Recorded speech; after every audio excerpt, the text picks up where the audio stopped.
Ever wonder where Moshe Rabbeinu, Moses, had the world's biggest zoo?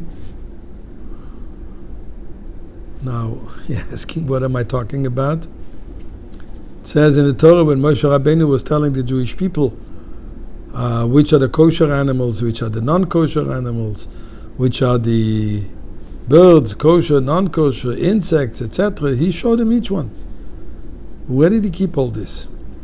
So honestly, I don't have an answer for that, but I have another point which I want to discuss. But we'll do it after we going to say together the chapter of Tehillim, the Rebbe's chapter 124.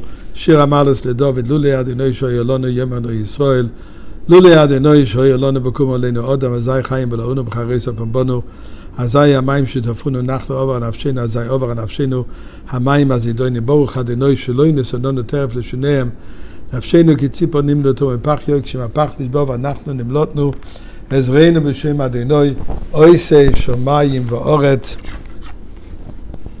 It gives some tzedakah, and I'll tell you what I'm referring about.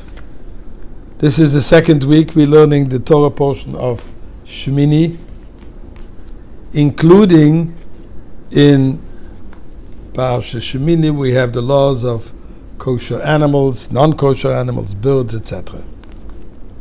So the Torah says the following: Zois achaya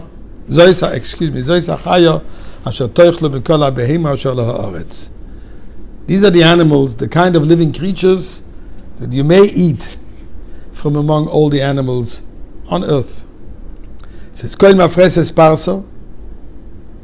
Every animal that has a divided hoof, v'shesar shesa, it is split, completely split in two hoofs, and then malas gera, it also chews its cud. If it's an animal, oisa toichelu. These are the ones that you are allowed to eat. And then the Torah says the following: which can you not eat? She says, Hagomal, the camel. What's wrong with the camel? Because the camel is chewing its cud, but it doesn't have a split hoof. Then it says also the shafan, a hyrax. Same story. It chews its cud, but it doesn't have a cloven hoof. And ha'arneves. Arneves is a rabbit, same story. It chews, but it doesn't have a split hoof. And then the Torah says, good old friend, ves hachazir. And the pig. Why can't you eat a pig? Although it has a cloven hoof, split hoof, but it does not chew its cud. So Torah says something very interesting. Besides giving us a definition, what it takes for it to be kosher, that it needs both of those realities, split hoof through and through, and chew its cud. Then the Torah says that I want you to know there is 4 animals. 3 of them that chew its cud doesn't have a cloven hoof, and there is 1 that has a cloven hoof and doesn't chew its cud. Why is the Torah saying this? Torah gave us a clear description. It needs both. So we know if it doesn't have both, it's not kosher. And Torah over here is making a kind of a commitment, a statement. These are the only ones.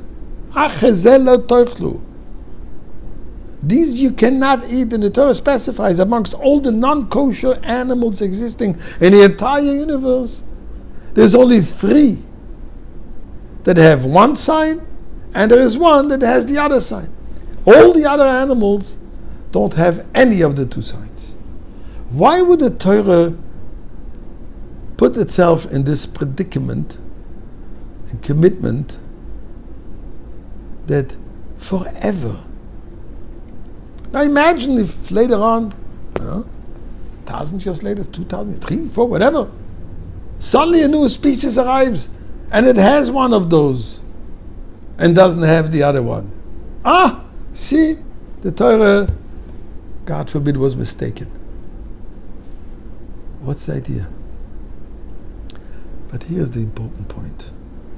Torah is kind of inadvertently, indirectly, telling us, I want you to realize that those laws of kashrus, the laws of kosher food, these are godly.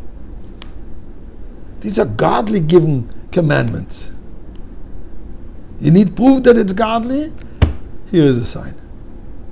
Who can make such a commitment? Who can make such a statement that anywhere in the world there is no other animal? The only one who can do that is God. And that's what the Torah wants to tell us over here. To realize that kosher food is a godly experience. A most beautiful godly experience. And therefore let's make sure that we keep it.